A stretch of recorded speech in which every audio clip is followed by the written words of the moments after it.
Alex, I made a bet with Tristan yesterday. Not a bet, more of like I told myself. I told him. It's on the record. Okay. If they announce a new Advance Wars game at E3 this year, I will grab my monitor and throw it out my window. No, all right. No, break my desk in half is what I said. And throw it out the window. Oh, okay, it's on record. It's on record. I'm a little worried making that audacious of a bet. It's actually on record now. I'm gonna make it part of the episode. No. This is gonna be like the eat your pants guy or whatever. Like, it doesn't matter what kind of Advance Wars game? No, okay, it needs to be on the Switch. I was It needs to be on the Switch. No, it would totally work on mobile game. They would do it too. No.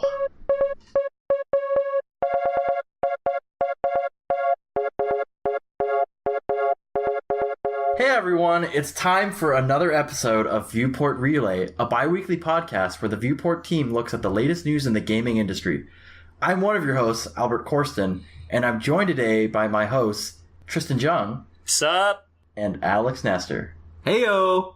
Alright, so it's been, kind of another slow week in news. I mean, we're entering that sort of E3 lull where kind of radio silence from everyone, but we've picked out some good news stories today, and I think we have a mighty fine episode ahead of us as usual. All right, we will start out with... No, I thought we had a segment. What did you play last week? Yeah, what did we play last segment. week? Yeah, well, that's not on the opening closings. All right. Let's do our usual crappy segment while we try to think of a better one. What did you play last week? All right, so last week and this weekend, I've been playing. I think I said it last podcast too, but playing through Ni no Kuni 2. I think the past weekend I played 20 hours at least over 3 days. Some real dedication there. Watch out for that pending review on that game. 4 out of 10. Oof. Too many animal ears. That's kind of been my life for the past 2 weeks. Alex and I are just playing chicken. Yeah, what is this, guys? I guess I'll go. So yeah, in the past couple of weeks, I've been playing through Valkyria Chronicles 4, the Japanese version. So I've been playing that. It's been pretty fun. I'll probably be reviewing that pretty damn soon. 4 out of 10. How's the language barrier treating you on that? There was only one mission so far where I didn't quite understand what my objective was at first, but I got it eventually, and so far I have some basic understanding of Japanese, so it hasn't been too difficult. And any sneaky first impressions you can give us, or do we gotta wait for the big reveal? I would say if you're a big fan of Valkyria Chronicles 1, you will have a lot of fun with Valkyria Chronicles 4. Just gotta wait for it to come out in North America. Yeah, you have to wait until, I think, fall. Is there not a hard date yet on that? No, I believe there is. I'd have to look it up, though. Yeah, okay. Well, I remember it's sometime in the fall as well. All right, Tristan, take us home. What have you been playing the past 2 weeks? All right. So I have no reviews to write right now. Hallelujah. So I've been playing some games that I want to play. Playing a lot of Siege. Rainbow Six Siege, sorry. Shoveled over $30 to buy the Year 3 pass so I can play as some broken-ass heroes. Hell yeah. Any good waifus this season? No good waifus this season. Oh. Not yet, at least. You'd hate to hear that. Yeah. It's a lot of fun. I'm still trying to get better, but I tend to play when I get really tired. So it's a uphill battle, basically. For listeners wondering, IQ is best girl. IQ is the thick best girl. She has some really good costumes now in that game. Oh, really? Do I need to start playing? Yeah. Are there costumes? When I played that game, were there costumes? No. Okay. And are they, completely ridiculous costumes? Pretty out there? Or is it, I don't even like lore friendly. I don't know if that's a thing. Some of them are kind of weird. Okay. I think there's like a kickboxer costume. Doesn't really fit into the lore that much. But and how much are the costumes? I think they're like $10. Oh, that's pretty pricey. I mean, it's like a whole set. Oh, okay. I thought it was per operator. Yeah, and they went down like the I don't know, the CS:GO route. So whenever you win and you have a special costume on, they do like a special dance or something at the end. Ooh, nice. Ooh. I like it. All right, so let's get the ball rolling on the news. So this is a little section I like to call the Battle Royale News Week, or Battle Royale News of the past 2 weeks. So another challenger has entered the Battle Royale arena, I guess, so-called Battle Royale arena. Wait, is this a bi-weekly segment? No. This Okay. is, I mean, we could make it. Okay. If the people want it, we can do it, but please. It's the hot new thing. Please don't want it. Please don't want it. Anyways, so we have a new game from Boss Key Productions, which is Cliffy B, famous for being one of the original producers of the Gears of War series. So his studio has made a new game called Radical Heights, which is an 80s infused Battle Royale game show themed Battle Royale. So what are your guys' thoughts on this? I've seen some footage, and you've sent me some footage. It looks very wonky. That's probably the nicest way to put it. I think that's putting it very softly. Yeah. But yeah, it's kind of crazy the physics currently going on in that game. But I mean, I can kind of understand what he's trying to do, because obviously LawBreakers has a story of its own to tell, and just how much it kind of failed. But yeah, I can kind of understand the appeal of a 80s theme. It's kind of like Smash TV from back in the day. But yeah, it's not something I would probably ever pick up and play at its current state. Yeah, and I mean, I understand right now is it in a closed alpha, or it's open alpha or open beta? I don't even know what to call it. It's in early access, which who the hell knows what state an early access game is in. Anymore, yeah, it could be anything. The animations, definitely some of the gameplay I've seen looks a little off. Definitely there's some bugs in there that people have found. So, I mean, that's expected. I can get past the bugs and maybe even the animations, but I don't know. I'm on the fence about this. The plus I've heard people say is the gunplay feels kind of good. That's about the major positive I've seen of it. Okay, that's good. That's good. Mm-hmm. Tristan, do you think that this is the right move for Boss Key Productions? As in, mainly the genre in general? Is the Battle Royale space, it's kind of the hot new trend right now, but is it too crowded for them? Do you think they can pull this off? Okay, first of all, I think this is what goes down at Boss Key. Cliffy Beat wakes up, he looks at Twitter or Twitch, and he's like, oh, we gotta do this. Hey, PG. Oh, frick, we gotta do this stuff. You want to try that again? Yeah. And they just tells his studio to make this thing. And I feel like that's exactly what happened with this. I mean, LawBreakers was... It's kind of like a Quake remake, right? It was a Quake game that came out during the height of Overwatch and Right. team shooters like that. And now he's just come out and said, oh, by the way, we made our own Battle Royale game. Right when Fortnite is out. Do you guys think that the making of this, I mean, obviously, other than the fact that the Battle Royales are becoming popular as a genre, and it's kind of the current trend in gaming, but do you think that this is kind of in response to LawBreakers? Because LawBreakers was very fast-paced Quake style, which I think caters to somewhat more of a hardcore FPS audience. On the flip side, Battle Royale is more of a casual genre with a lot of any gaming level skill people can come into it. Like if you've ever played a game of Fortnite, let's be honest, most of the people don't really. It feels like they've never even played a video game. If you've played a couple of matches, hey, man, some of them might be on their iPhones. You can't do them like that. They separate those players out. They're on their own servers. Oh, okay. Yeah, but it feels like some players you're fighting against, like they're having struggling, like even moving their character around. Which, so do you think that moving to this casual genre is kind of like a strategic move that they thought internally, or is it just that this is the game mode and it just happens to coincide with that?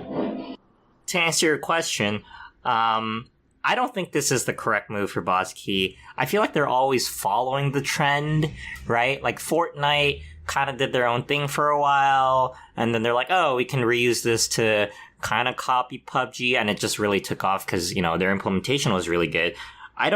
It kind of feels like Radical Heights is really copying Fortnite from what I can see, even from like an art style point of view. Yeah, I'd really like to see Cliffy B and his studio attempt something like an Unreal Tournament again, or maybe even just make like a quick Quake style shooter, because Quake Champions has kind of taken a downturn in terms of player response, so there's kind of a void there still for a just fast-paced Quake style shooter that isn't Overwatch style. Yeah, agreed. And on the flip side, we had Ubisoft coming out saying that for Ghost Recon Wildlands, that it would be impossible for them to make a Battle Royale mode. I don't know if that's just an answer that they're giving in that they're not interested in making one, but I wholeheartedly support not just tacking on another Battle Royale mode to every single game that's out there that can even feasibly do it. Yeah, you definitely you don't want to waste dev time, I don't think, on making something that might just eventually burst the bubble, basically, of the Battle Royale market. Like, remember when League and Dota were really big, and then, like, they made Smite, they made Paragon, they made all these, like, MOBA stuff on mobile. Literally, you couldn't download a game without it being a MOBA. And I feel like we're getting into that hole again. Are you saying Lord of the Rings MOBA wasn't good? Yeah, because now, I mean, PC Gamer released an article of Battle Royale games of 2018, and there's a lot that people haven't heard of, but there's at least 15 games on this list, and just the ones that people mainly do know of. So there's obviously the big two. There's Fortnite and there's PUBG. There's the granddaddy of them all, H1Z1. So that's 3, like most people know. And then Paladins, sort of that MOBA game that Tristan was talking about with Hi-Res Studios. Oh, did they actually make a Battle Royale mode? Yes, it's called Paladins Battlegrounds. Oh, well. And then there's the Isle of Nine one, which I've seen on Twitch a couple of times, which is like a futuristic setting. Obviously, there's Cliffy B's new Radical Heights. And then Dying Light added one to their game called Bad Blood. And then there's also been the big one called The Darwin Project, which I think was showcased at Ubisoft's E3 last year. Okay, yeah, I remember that one as well. Yeah. So, I mean, that's just 9 or 8. I forgot 7. I don't know. Who can count? I can't count. Whatever. That's a lot. I can't even keep track of how many big name ones have just come out in the past year. And there were 3 or 4 more on that list that are smaller ones that a lot of people don't know of. I think Alex brought up a good point. Is the Battle Royale bubble about to burst, you think? Bubble in the sense of all the newer ones coming out, I think so, right? All these companies are going to release their games. They're going to get, like, a slice of the PUBG and Fortnite players for a little bit, and then they're probably going to drop it. And then they're going to never make a PUBG-style game ever again. So I think we're getting to that point. But with respect to the popularity of PUBG and Fortnite, I think they'll do fine. It's like League and Dota right now, right? All the smaller ones died off, but they're still going kind of strong. Mm-hmm. Right, exactly. And what do you guys... I kind of brainstormed a couple of 3 previous big gaming trends, I guess, in terms of genres. And so what do you... I don't really know, like, I guess a specific question, I guess, related to this, but do you think that the Battle Royale genre is somewhat similar to these following genres? And kind of how they maybe have 1 or 2 years and they're going to die off, and I'll finally get to the list of the genres. But so I had zombie games. That was really big in the late 2000s. All right, yeah. MOBA games. That was definitely like 2012, 2015, kind of that era. Mm-hmm. And then I have this one's kind of a broader range of like over the past 10 years is class-based shooters. Do you think that and I think all of these kind of hit that point where they got really big and then the market sort of saturated out and sort of only the biggest one survived in the end. And by that I mean well, maybe not zombies so much, but MOBA games. I mean, the last two still standing are League and Dota, pretty much. And then class-based shooters, you could argue that Overwatch sort of killed all the other ones.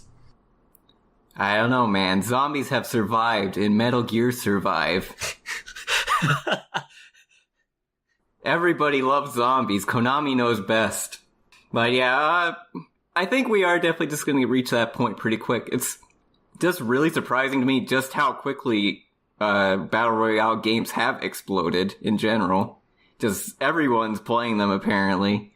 But yeah, it's all good fun, but I'd like to see just more of the Quake-style shooter come back, but I think we might get there. Fortnite's definitely a step in that direction, I think.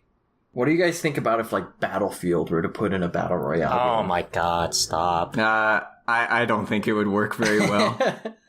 Do you think EA would try to make a Battle Royale game? Of That's course. An interesting question. Yeah, I'd so? say that's likely. A brand new one or based off of existing IP? Maybe Anthem will become a Battle Royale game instead of an MMO. Star Wars Battle Royale. That would actually be really cool. That actually makes sense. It would kind of, yeah. But all right, let's move on from that, and we have another story coming out of the Overwatch League of a player being fired, this time over sexual misconduct allegations. All right, so Jonathan Sanchez, or better known by his in-game name Dream Casper, was recently kicked off the Boston Uprising Pro Overwatch team for essentially sending explicit material to an underage fan who was 14 and Sanchez is 21. So I don't know. I guess my question here is, obviously, other than obviously anyone who's an adult should be sending things to a minor, but do you think that players, that now that esports is becoming a more established subject in the real world, that players need to sort of step up, and everyone's been crying how esports should be treated as real sports, but now that it's kind of almost there, do players need to start acting more professional? Well, I mean, it's like a sport now because there's sexual misconduct, right? That's what it was missing. Yeah, usually it's not with minors. Usually though. It's not with minors. No, but actually, usually it's like doping stuff. Being honest, I'm actually surprised that Overwatch League has continued to have this like string of problems throughout. Because I know League of Legends has had its share as well, but most of that was like, being toxic, getting fined. And on the other side, I feel like Dota has none of these issues. So I know Blizzard has been working really hard to kind of make this very professional. They have like, roster locking and schedules, and they named all the teams, right? But I'm surprised they didn't do, I don't know if it's a problem with the vetting process, or, these players are fairly young, so maybe they just, weren't thinking straight. But it seems to be very focused out of this one league, and I'm surprised to see that happen. Yeah, it is maybe there's just more oversight, we don't know, but yeah, for Dota 2, the only major things I can think of is some match fixing from various people, and then just betting on their own team to lose, basically. Other than that, it's no major things, but the things that have been coming out of Overwatch League have just been substantially more aggressive. Yeah, I recall last month a player was kicked off of a team for publicly saying racial slurs. So just behavior like that, which, I mean, as Tristan said, once you're sort of, I mean, I think the Overwatch League is similar to LCS for League, where it, as a player, it feels like, hey, I'm in a professional sport now. Like, you have a schedule, you have a team. Overwatch League has uniforms and all that. And I feel like if it's just the immaturity of the players or they're young or whatever, but they I don't know. They need to learn how to. Go ahead. This is not just the players, right? Like, we've had managers get fired. Yeah, it does go both ways. Mm-hmm. I agree that the managers should also be held to the same standard, but at the same time, they're not really sort of like they're in the esports scene, but that's like saying for a football team, right? Like, if a coach or like an assistant coach gets fired because he, I don't know, whatever. I guess the example we have here is an Overwatch team fired a manager after he sexually assaulted a woman. But I feel like the players should be held to a higher standard than the coaches. I mean, obviously the coaches shouldn't be held to a low standard at all, but the players are the face of the game, the face of the league, not necessarily the managers. Although you should have a point that the manager should also set an example for their team members. Right. That's true. Do you think that...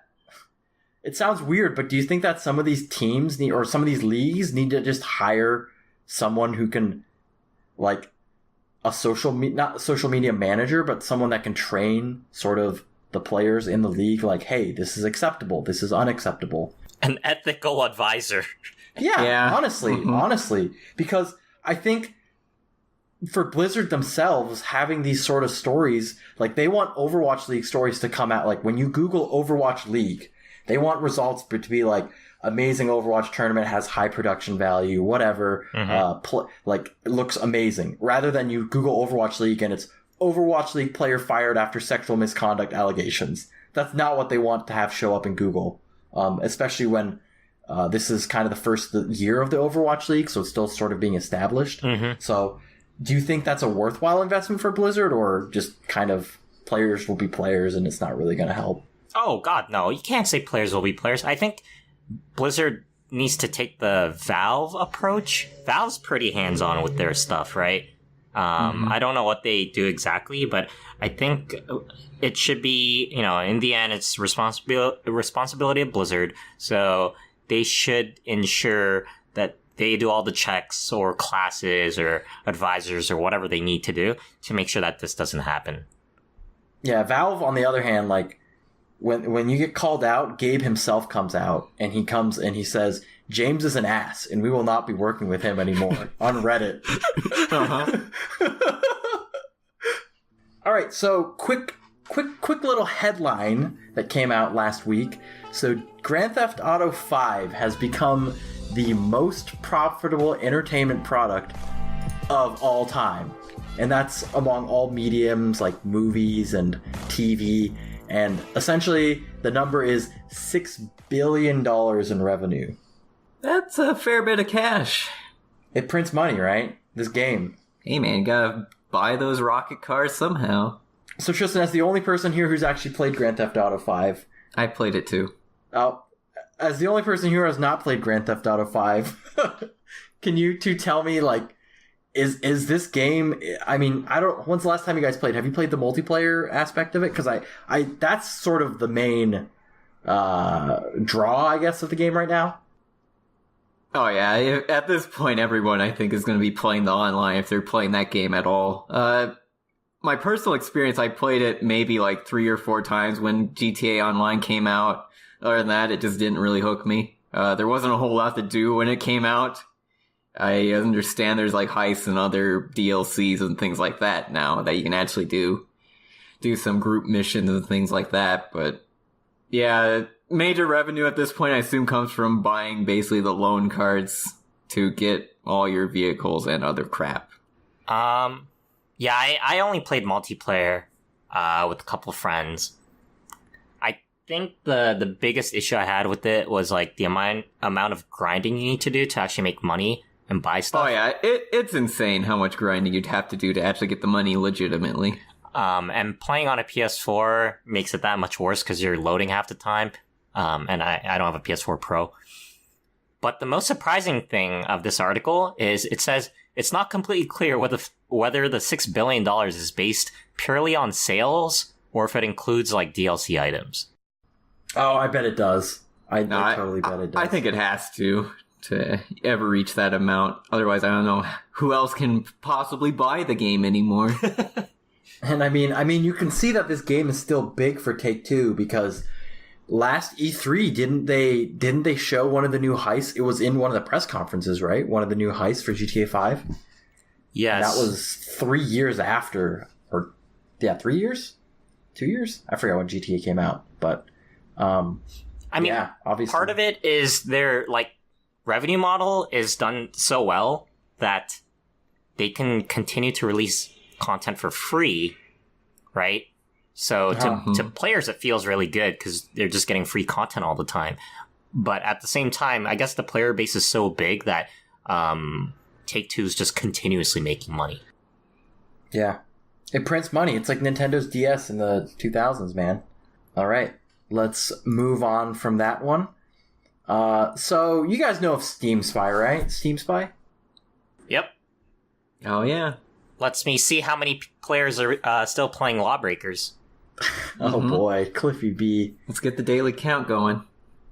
Anyway, so a update to Steam last week made it so the data of sort of what's in your library and what people are playing is now an opt-in rather than an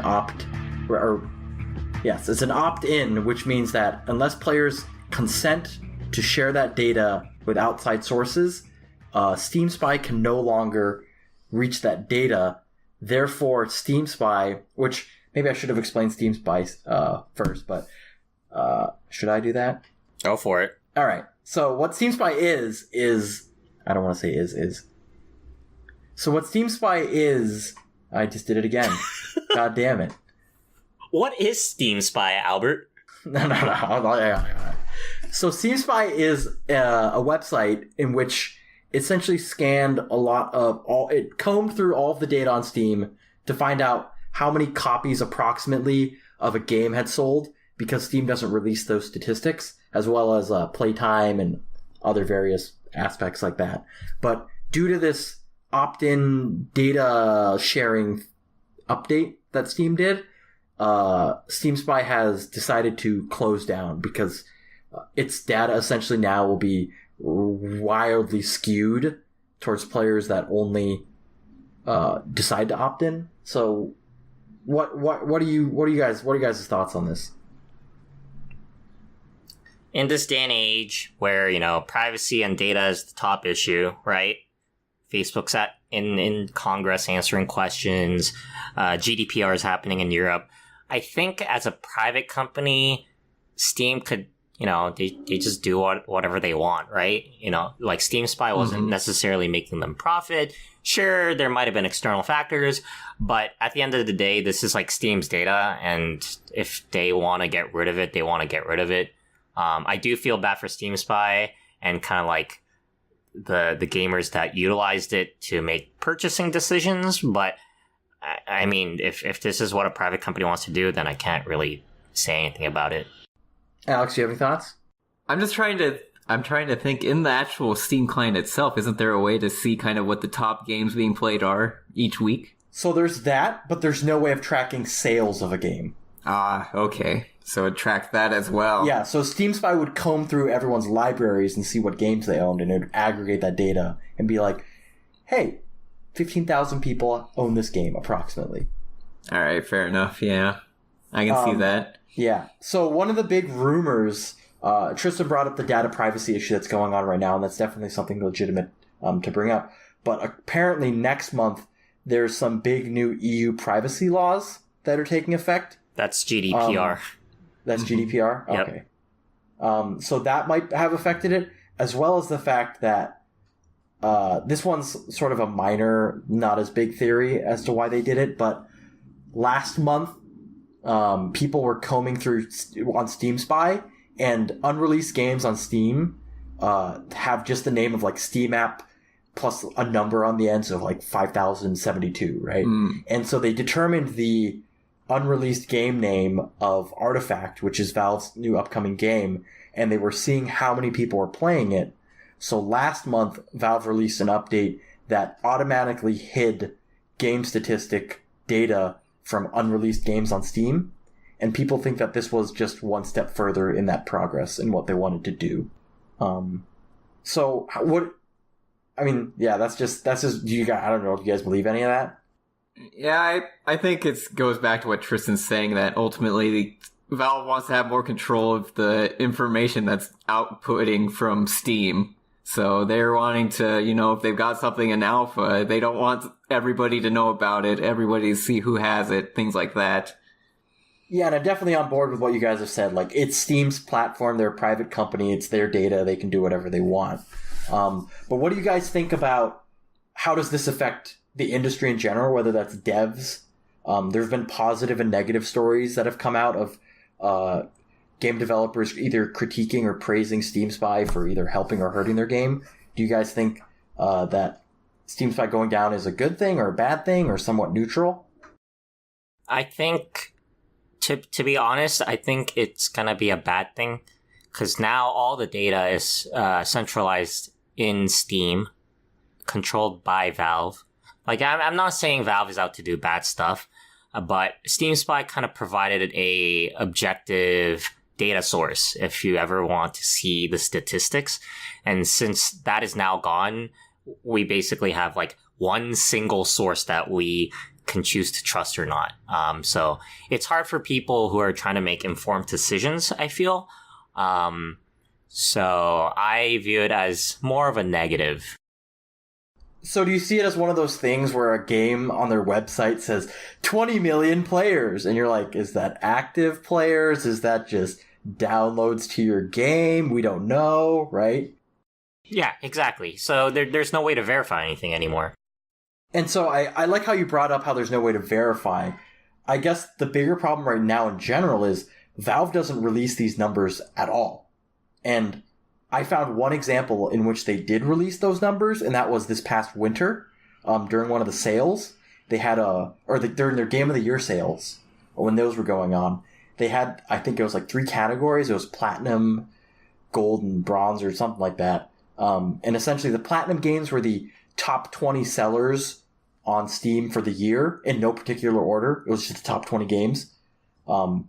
Unsure of, I think it was revenue generated, because I remember seeing things like Dota 2 up there, which obviously doesn't cost any money, so it would have to include microtransactions. But my point is, do you guys think that now this is gone, Valve should provide some sort of, obviously there's no way to fact check anymore because an external source is gone, but do you think they should release any of this data periodically or expose APIs of some sort? Yeah, I think in some way they'll need to reveal at least partial data to just kind of show it, and then people can choose to believe it or not. I think that would go a long ways towards helping people and then make people see Valve in better graces, I think, if they were mad at the removal of Steam Spy. I honestly don't think Valve's going to do any of that. No, yeah, I know how Valve can be in terms of what they let out. Mm-hmm. And sort of Valve, and I mean, people can critique Valve, but there's another company that doesn't do this, and actually there's a lot of companies, like Origin doesn't do this, but one particular, Blizzard doesn't release any game statistics or right, yeah, you can't get any game sales at all from Blizzard. Exactly, or player counts even, like how many players are playing Hearthstone. I don't know. I mean, you can get like real-time data. When you log in, it usually says like X people playing X games, right? Yeah. Right. So that's the one thing you can get for the top 100 games that are out right there. I don't know if you can connect to an API that lets you see further past the top 100 games that have players, but yeah, sort of a sad loss of a neat tool, I guess, over the past week. I mean, if this actually just happened out of the blue and I was Steam Spy, I'd be so sad. Like, this guy was making... Did you check his Patreon? He makes like 7.5k a month off of this. Yeah, and this guy works at Unreal. No, where does he work? He actually works for a game company, right? I recall reading an article. He works at Epic Games. He works at somewhere. Okay. Like a big game company. He does Steam Spy on the side. I see. And as you were saying earlier, he did confirm that Valve did not send any prior warning before releasing this update. So he just kind of got caught out of the blue by this. Well, Todd Howard, I guess you're going to have to start building Elder Scrolls 6. Unrelated to the podcast, there was a rumor, Alex, that Todd Howard's working on a space RPG right now. Space RPG? Yep. I see. So, he's making Mass Effect 4. Fallout 5. It's space. Mass Effect Andromeda 2. Fallout 4.5. All right. Let's move on. All right. So, moving to actual older video game news, Billy Mitchell, famous for his role in King of Kong, a documentary on getting the high score in Donkey Kong, has officially been stripped of all world records from the Guinness Book of World Records, as well as Twin Galaxies, for supposed cheating on all of his Donkey Kong records. And he cheated, allegedly, by not using an actual unmodified arcade machine, and potentially some of the footage was using a modified emulator of the game. So you guys got any initial thoughts on this?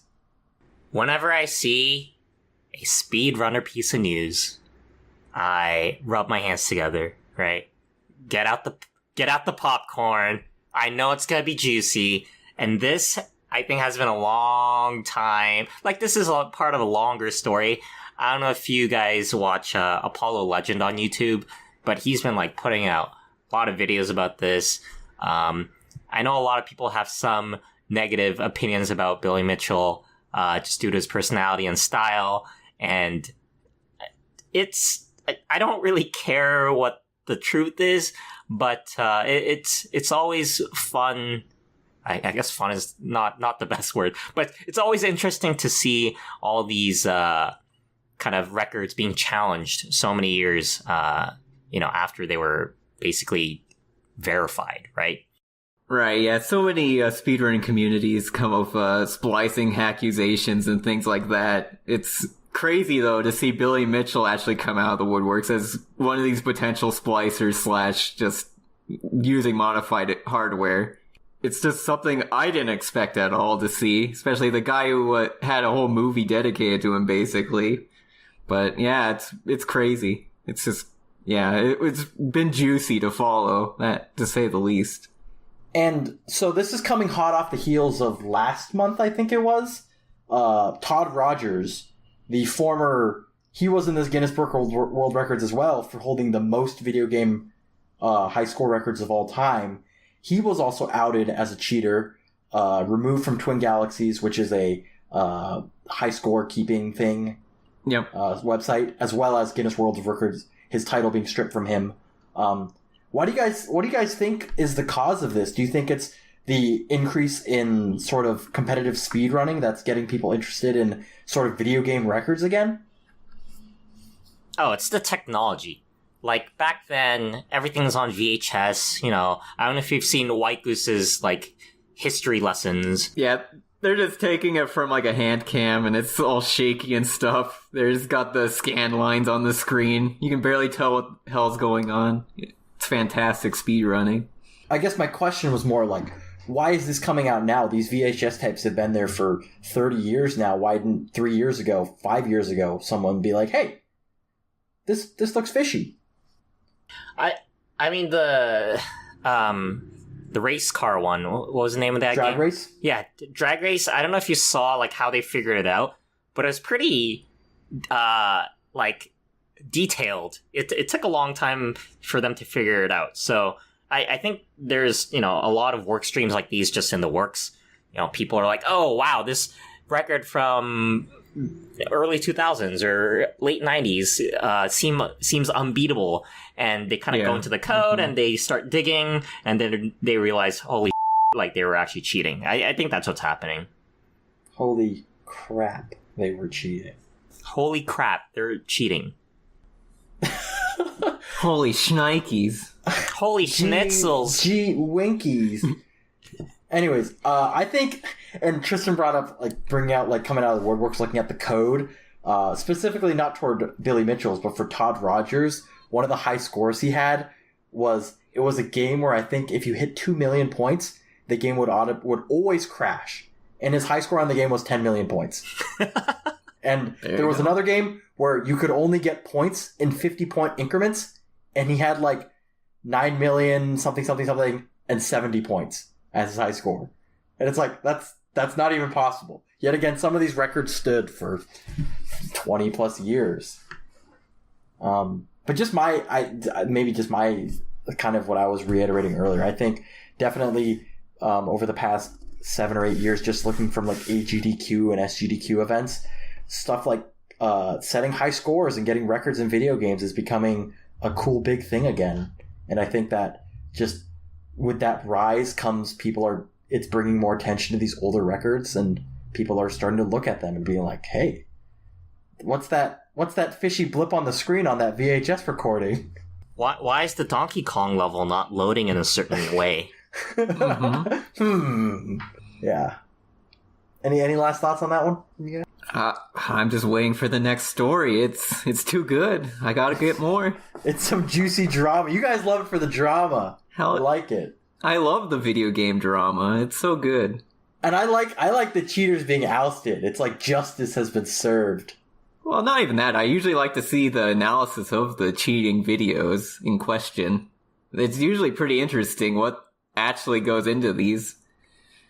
Yeah, like Tristan was bringing up the drag race one where they it's essentially they built a task, or not necessarily a task, but they made a program to play the game, and not even the program could beat Todd Rogers' old record. So, all right. So our next story. So Yoko Taro, who's the director of Nier Automata, came out at PAX East and sort of talked with the fans in a panel about whether he wanted. They were just to preface, I guess they were talking about the chances of releasing a new game in the Nier series, and whether or not fans would be appreciative of a game with multiple endings or a game with a single ending. And for those who haven't played it, Nier Automata had 26 different endings at the end.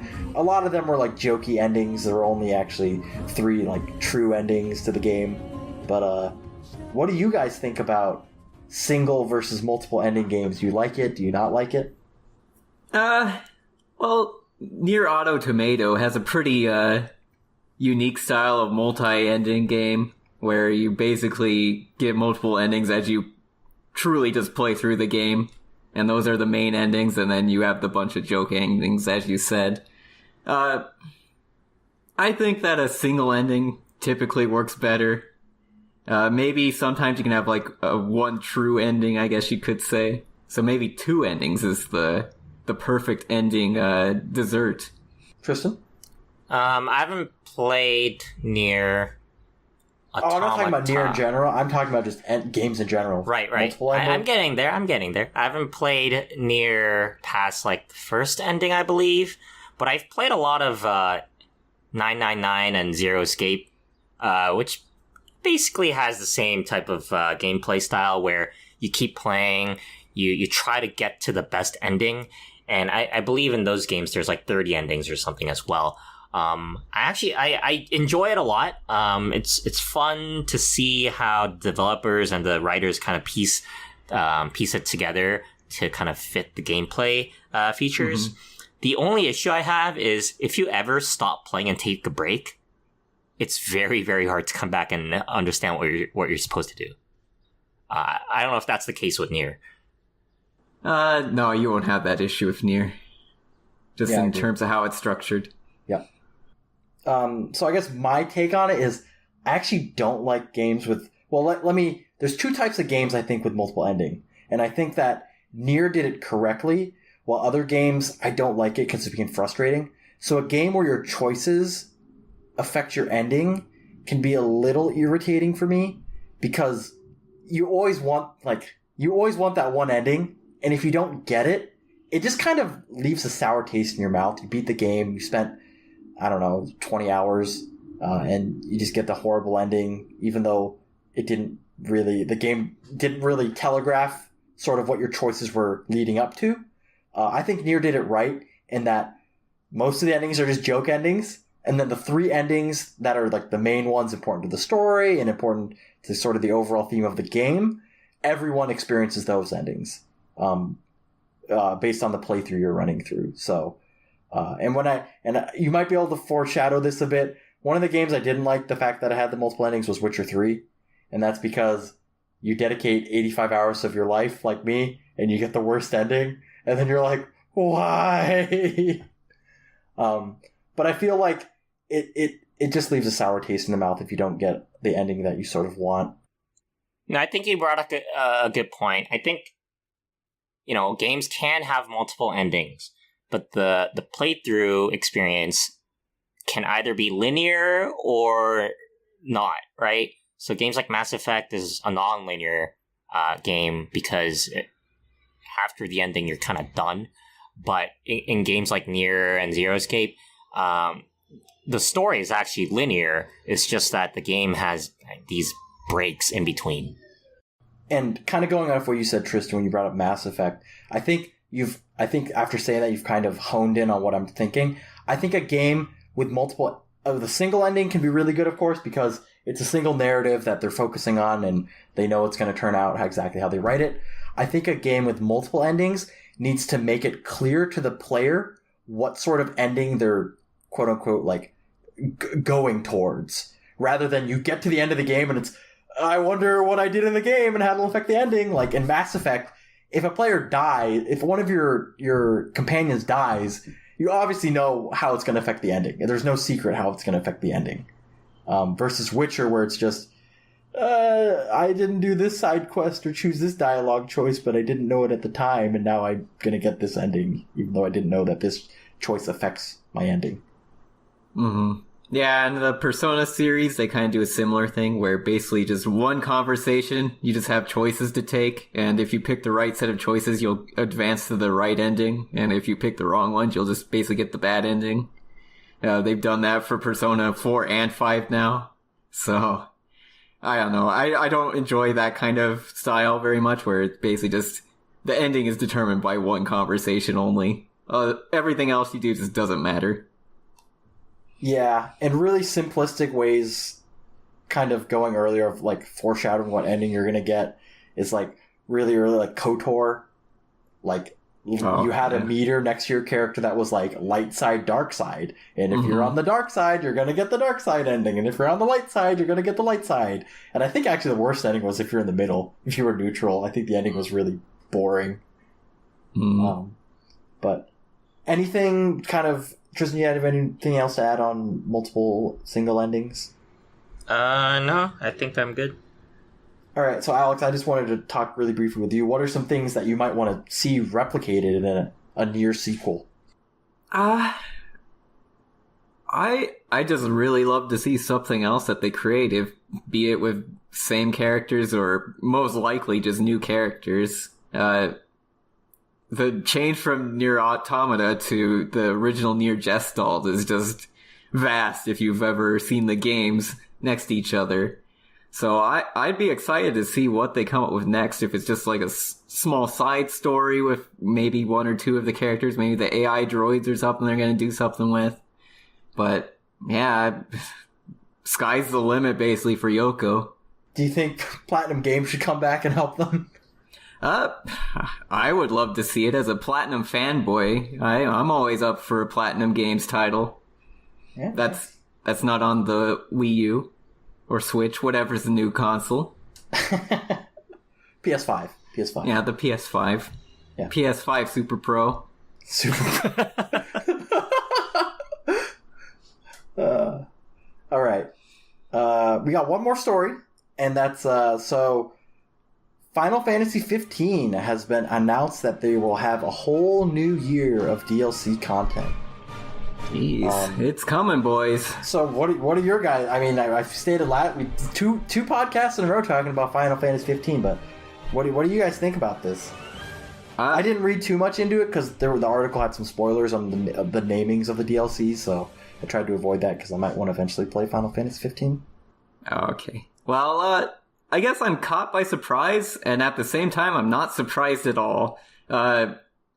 I'm surprised that they're doing a second season. I would think that they'd probably want to start doing something else, but at the same time, I can understand why they aren't going to do something else, because they're probably trying to recoup costs of developing Final Fantasy 15 over the past decade, and the engine cost as well. And I can understand the characters they chose for the DLC episodes. They're fan favorites in a lot of ways. Especially Noctis. Oh yeah, everybody loves Noct. Do you guys think that it could be some of the other big Square Enix projects right now are taking up a lot of internal resources, like Final Fantasy VII Remake and Kingdom Hearts 3? That could definitely be part of it. I don't know how much the Final Fantasy VII Remake team has ramped up since they put out their big hiring order, but yeah, I think Kingdom Hearts 3 is probably receiving a lot of their attention right now. They're probably trying to get that out. I don't even know. Is that slated for end of this year? Is it coming? It's slated for 2018, but with how many pushbacks and rumors and stuff that game has had, we'll see if that happens. Yeah, we'll see at E3 what they come out with. Yep, that would be the big place, or Tokyo Game Show, I guess. But that would be pretty late in the year. Yeah, that would be September, so that would be like, by the way, the game's out next month, guys. Whoa. Yep. Everyone would go crazy, but... It's gonna be at E3. They're gonna show Kingdom Hearts 3 trailer, and it's gonna say 2018 at the end, like the last slide. And then there's gonna be a jingle, and then there's gonna be a +3 that reveals itself. So it's actually coming out in 2021. 21. Sorry, but back to Final Fantasy 15. My gut reaction is I'm really angry because I actually bought the season pass when the game came out. You poor soul. And I can't get all this stuff without paying more money. My joke reaction is I hope they turn this into Ubisoft Rainbow Six Siege and they just keep adding stories for every single character in the game. That's what I was thinking too. We're kind of seeing this thing where we're getting these multiple seasons from games, namely the Final Fantasy 15 as we just saw, and then Siege as you just mentioned. Do we think this is going to become a trend for games where they don't release as many new games, but they end up just tacking on more and more content to existing games? I mean, I think depending on the game, yeah, definitely. Think about how long have you guys played any of the DLCs? Any of the new additional content? For which game? Final Fantasy 15. I've played the first episode, when it first came out. Do you guys know how long any of this content is? It's not very long. All right, so yeah, definitely. Just going off that fact, I mean, develop 5 to 6 hours of content, sell it for $15, versus spend millions of dollars developing an engine and a new game, and spending years to make it. I think it just makes a lot more money. And honestly, players that like the game love to see new content for it. Yeah, apparently there are some Final Fantasy 15 faithful out there that are still playing the game. More power to them. Yeah, I actually want to see player stats for Final Fantasy 15. I'm surprised. You mean player counts? Player counts? Yeah. No, I want KD stats, Albert. That was one of my questions was, do you guys think that these decisions are coming out because the game still has a really healthy player base? Maybe with the new PC version coming out, which I haven't heard amazing things about selling well. But do you think that's fueling some of it? Is that they see it's strong, so keep making content? Or is it just one of those things where, hey, we can make a quick buck or two and our other teams are busy doing other big games, so might as well pump out some content with the remaining people we have? Yeah, when you say that, I think this might be basically their version of what they did with Final Fantasy 13, where they basically just used the engine over and over again for 13.2 and Lightning Returns. And this is just a different form of it, where they're using the same engine for 15, but they're just not releasing a new game. They're just releasing episodes in the season pass setting. Yeah. Have you guys played the multiplayer expansion yet? Monster Hunter 15? Yeah. Have you done that? Have you played around with it at all? Is that free? That costs money. It costs money. Oh, God, no. Do you think that would be fun with multiple players? If there's still friendly fire, then definitely no. All right. From what I've seen, it's like a very basic Monster Hunter game. I've not played it personally. All right, and that wraps it up for episode 2 of Viewport Relay. Thanks for tuning in, everyone. Viewport Relay is currently only on Podbean, but we're appearing on iTunes, Google Music, and all your favorite podcast directories in the coming months. If you enjoyed this episode, please take a moment to subscribe, review, and share it with your friends because it really helps us promote. It really helps us out. Smash that like button. Yeah, smash that like button, everyone. We're also on your favorite social media as Viewport Gaming on both Facebook, Twitter, and Instagram. What is this last bit? Do I have to say this? Why Viewport Gaming, you ask? Yeah, why Viewport Gaming, Albert?